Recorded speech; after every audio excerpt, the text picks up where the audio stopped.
Bueno, Sí, tenemos se nuestros entiende. datos de campo, ¿sí? Y lo que hacemos ahora es comparar con lo que encontramos en la bibliografía. La estructura de pradera lo comparamos con una pradera polifítica, ¿sí? Que según la bibliografía, en una pradera polifítica que tenga 10 plantas por metro cuadrado, yo puedo colocar 2 a 3 colmenas por hectárea por año. Eso es lo que encontramos en la bibliografía, ¿no es cierto? En nuestro ejemplo, bueno, acá tomamos 10 muestras, ¿sí? Contamos, Willy, aclara algo, que esas 10 plantas sí, son 10 plantas de interés apícola y en sí. el caso de la pradera polifítica es una pradera ya implantada que tiene más de un año y que tiene ya la planta adulta implantada, es la que quedó. Capaz que se pusieron 40 plantas por metro cuadrado, pero normalmente superando las 10, las 12, inclusive puede haber 20 plantas, se considera que ya tienen potencial para no competirse.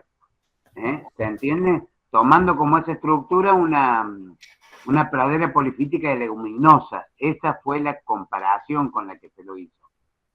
¿Se entiende? Bueno, eso es lo que quería aclarar para que se entienda qué llamamos lo polifítico y cuál es la referencia, que es una referencia exitosa para la abeja, pero que bueno, nosotros vamos a encontrar cosas que pueden ser parecidas, pero casi nunca van a ser iguales que eso, ¿eh? Nada más. Bueno, gracias, Quique. Bueno, entonces en nuestro ejemplo nosotros sacamos un promedio de la cantidad de plantas por metro cuadrado que obtuvimos y me da 9,1 plantas, como dice Quique, plantas que sean de interés apícola, ¿sí? Y en estado adulto, ¿no es cierto?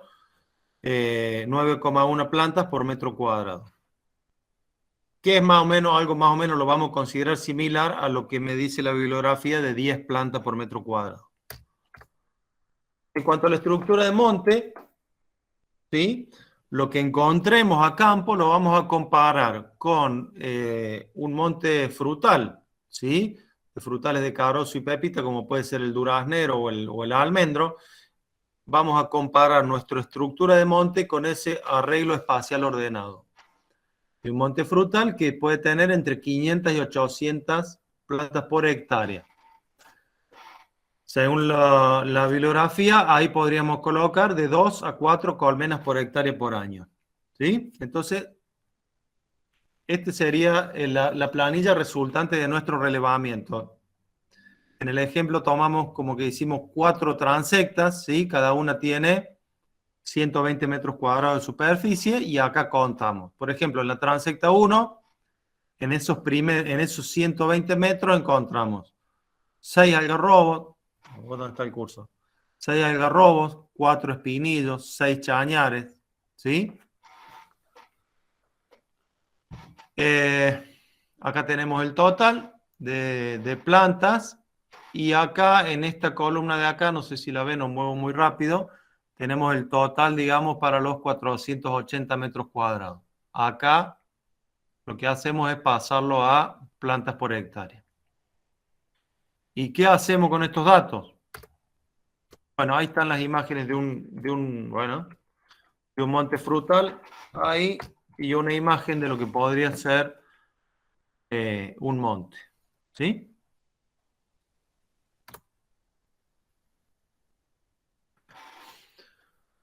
Entonces, de acuerdo a lo que determinamos en estos puntos, en los puntos 4A y B, vamos a seguir llenando la tablita que habíamos empezado a llenar recién. La bibliografía me dice que en la pradera yo puedo colocar 2 a 3 colmenas por hectárea por año y en el monte 2 a 4 colmenas por hectárea por año. Multiplicado por la cantidad de hectáreas que teníamos, de hectáreas útiles que teníamos en nuestro círculo, me da estos valores. ¿Sí? Tomando o mirando estos números así rápidamente, parecería que los recursos ambientales no son una limitante. ¿Sí? Pero lo que vamos a hacer ahora es, digamos, nuestra tener una postura conservadora en cuanto a la metodología y vamos a bajar, digamos, como la carga sugerida, vamos a tomar de 1 colmena por hectárea para la pradera y 1,5 colmenas por hectárea para el monte, ¿sí? Y la carga de colmenas que podríamos tener resultante son estos valores de acá, ¿sí? 9 colmenas para las 9,5 hectáreas de pradera y 144 para el monte. Lo que me daría, y sigo hablando en potencial, una capacidad de colocar 153 colmenas en ese lugar, ¿sí? O, dicho de otra forma, ese lugar me podría soportar 153 colmenas. Déjame aclarar algo, Willy, en un segundo. Sí, dale. No, que solamente esta metodología que está desarrollando ahora es para, digamos, con el supuesto que la colmena tiene que vivir todo el año de los recursos de esas 314 hectáreas, o lo que hay adentro de esas 314 hectáreas. No aplica este análisis para una colmena que viene siendo trasladada o con transhumancia. ¿Sí? Solamente eso. Sí, o para una carga puntual, porque vos podés tener, por ejemplo, 40 hectáreas de meliloto y puntualmente quizás te soportan mucho más que la carga esa que se dice para una pradera, pero puntualmente la soportan 20 días, 10 días, pero no todo un año completo. Eso nomás. Sí, es para un planteo fijista, digamos, no un planteo de transhumancia. Acá me cayó. ¿Qué se te cayó? Nada, una cosita que en la mesa. Vamos. Siga nomás. No me tires café en la computadora. Sí, bueno. Claro. Entonces, seguimos con este ejemplo, ¿no es cierto? Y lo que aparentemente sería que la oferta, digamos, de los recursos de ese lugar no es una limitante ahí. Lo que pasaría a ser nosotros no le vamos a recomendar armar un apiario de 153 colmenas ahí, ¿no es cierto? Por una cuestión de manejo principalmente. Lo que recomendamos nosotros es armar apiarios que no sean más grandes de 50 colmenas. Podrían ser más grandes en algún momento, lo que pasa es que son más difíciles de trabajar, ¿sí? Hay que tener en cuenta cuál es la capacidad de carga del vehículo que tengamos nosotros, cuál es nuestra capacidad propia de trabajo, o con cuánta gente tengamos o podamos disponer para llevar al apiario, ¿sí? Sí podríamos recomendar para ese lugar, si se quieren instalar más de 50 colmenas, armar 2 apiarios, ¿sí? Que estén distanciados unos 800 metros entre sí, con lo cual no se molestarían tanto las abejas unas de otras, y podríamos de esa forma ampliar un poco el área que cubren esas abejas y manejarlo como 2 apiarios independientes. Y ahora vamos a hacer otro ejemplo, digamos, visto al revés, en cierta manera, en este sentido. Si yo quisiera comenzar, ¿sí? O partiendo de un número fijo de colmenas, quiero decir, bueno, yo tengo o quiero empezar la apicultura y quiero poner 20 colmenas. ¿Qué necesito para poder, qué necesito que tengan alrededor esas 20 colmenas para saber si me van a poder dar alguna producción o no? ¿No es cierto? Entonces, si vamos a estar en una zona de pradera y yo quiero poner 20 colmenas, voy a necesitar 20 hectáreas, ¿sí? Cubiertas con una estructura de pradera, bueno, polifítica, como dijimos recién, con 10 plantas adultas ya instaladas por metro cuadrado. Si voy a estar en una zona donde hay una estructura de monte, para que me soporte mis 20 colmenas necesitaría unas 13 hectáreas de monte, ¿sí? Y si estoy en una zona mixta, ¿sí? Donde la mitad es pradera y la mitad es monte, bueno, voy a necesitar 16 hectáreas para que me soporten esas 20 colmenas. Y acá 2 apartados respecto de los tipos de cobertura. cuanto mayor sea la variedad, ¿sí?, de las especies que estén en esa área de pecoreo, mayor va a ser la estabilidad que va a tener mi sistema, ¿sí?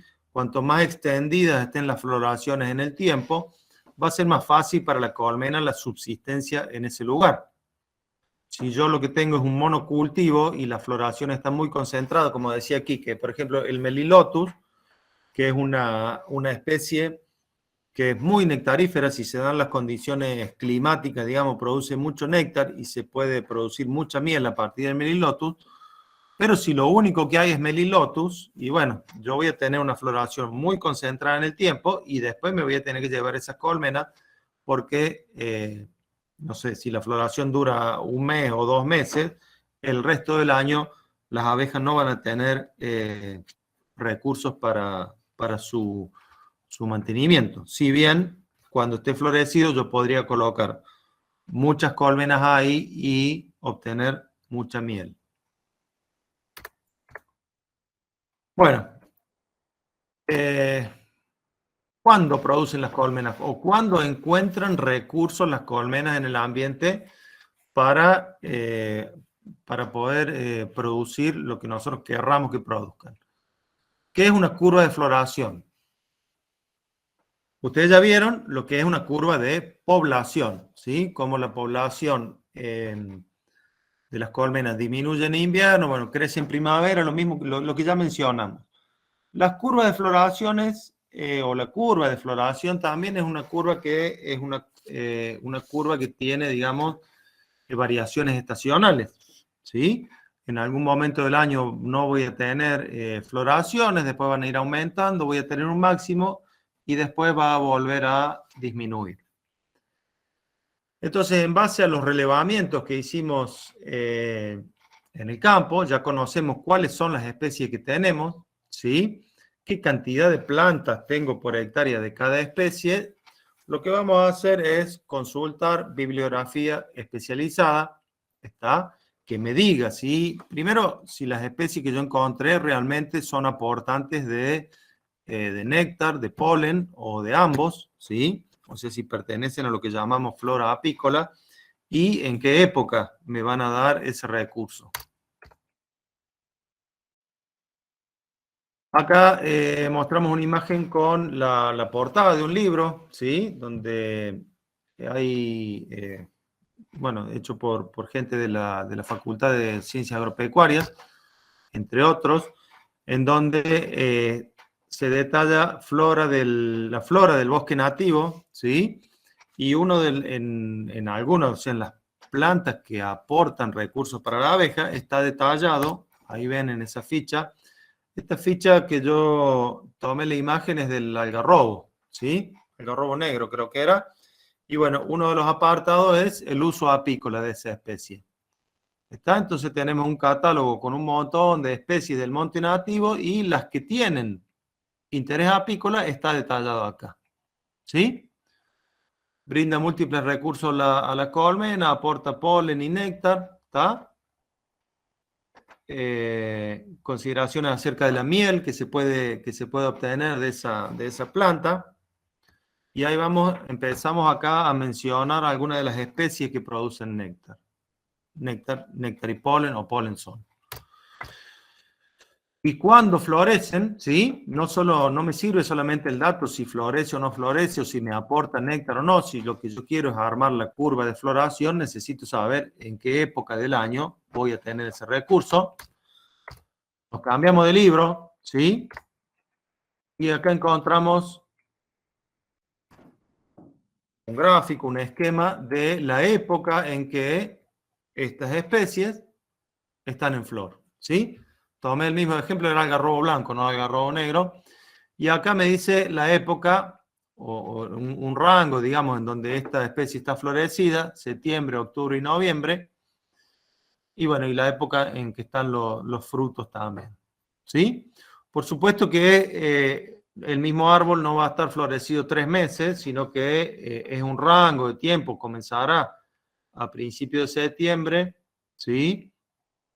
Va a depender de la zona también, hay que conocer, digamos, Estos libros abarcan áreas geográficas bastante grandes y yo tengo que conocer en la zona donde yo estoy a ver cuándo empiezan a florecer los algarrobos. También es algo que va a cambiar de año a año, ¿no es cierto? No todos los años va a ser lo mismo.